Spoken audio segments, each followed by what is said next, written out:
Ty, obviously a lot of newcomers on the position player side of things this fall. Just how would you say the fall has gone for that side of the ball? You're right. I think we have a lot of new guys out there that are trying to learn their way around this type of environment. And the more times that we could have, like tonight, where we put them in that environment, like Alabama last weekend and Pensacola a couple weeks before that, it only gets them comfortable. And that's a big piece of this. I think you see some of the dynamic pieces that are out there with Chase Williams and Gage Harrelson and Carter McCulley tonight had a big homer. Miles Bailey and Hunter Carnes, like some of those guys they're gonna be big pieces for us in the spring, and we need them to be ready to go when that time gets there. So, putting them in this type of situation in a very competitive environment for this scrimmage to end how it ended, it was fun out there, and the guys were having a big time.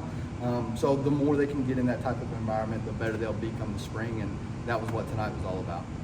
You talked about Miles. We saw the pop at the end of the day with Right. the home run derby, but how have you seen him adapt to, being an all-around hitter at this level this fall? Well, I think as the fall has progressed, so has his game. His at-bats have gotten better throughout the fall.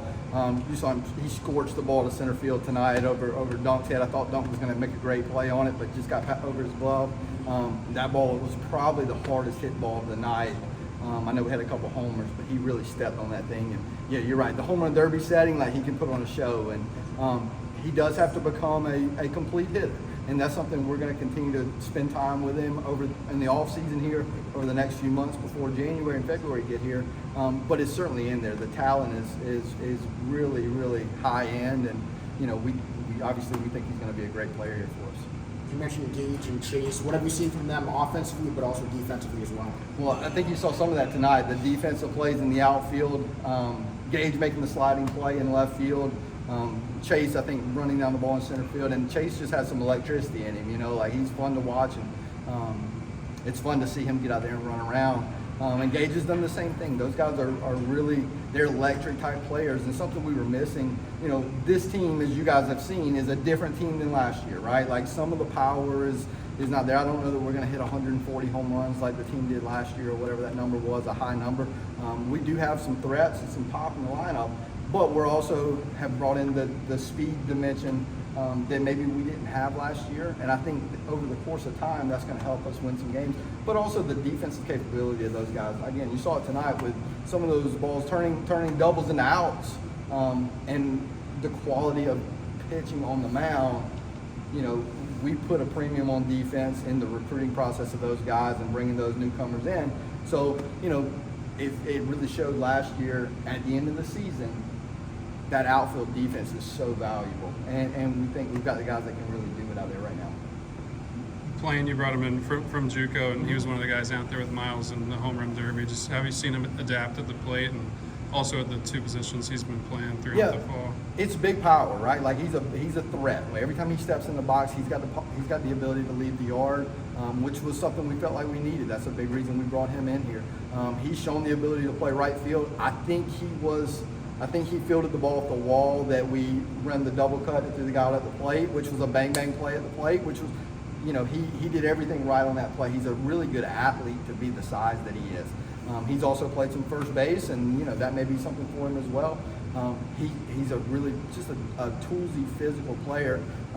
There's a learning curve. Anytime those guys come from junior college to this level, and especially the arms that they're seeing out here on a day-to-day basis, there is a learning curve to that, and we got to help him over the next couple months to get through that and be ready to go when February gets here.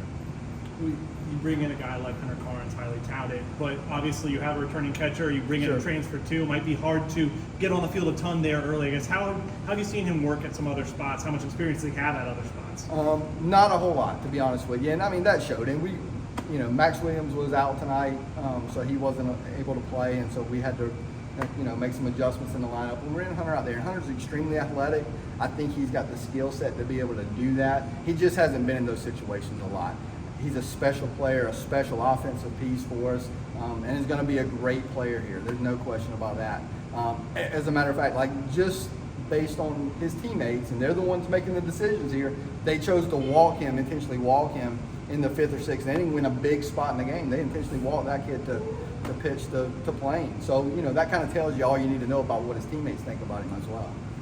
How important was it for you guys to bring back the entire coaching staff just for this team, but also recruiting at the same time? anytime you have that continuity, it helps, right? Like we all speak the same language. Obviously, Coach Jarrett has his system in place. Micah, Brad, and I all understand that. You know, I actually played for Coach Jarrett 20 years ago, and he and I worked together at Auburn, 10 years ago, 15 years ago. So we're very familiar with each other, and we speak the same language. We talk the same things with the guys.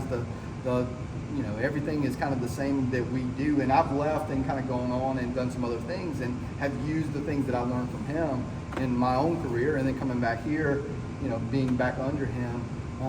I think it helps our guys. Like, I think they hear the same message every day.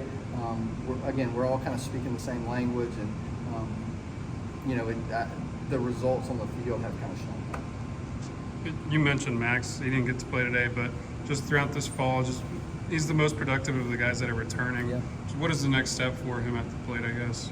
Max is going to be a big piece for us. There's no question about that. We need him to be the top end player that he's capable of being, and he showed that last year. As the season went on, I felt like Max got better, and he was playing his best baseball at the end of the season. Had a little injury as he went off in the summer ball, which kind of cut his summer short, and he's had a productive fall out here. He's been good all fall. Again, he came under the weather and wasn't able to play tonight, but you know, we need him to be our guy. He's going to be one of those table setters at the top of the lineup. Obviously hit leadoff last year, and I don't know what that looks like moving forward, if that's at 1, 2, 3, 4, but you can count on him being up there. And you know, anytime you get in those types of situations, we need him to be a guy for us, and he's proven that he can do that.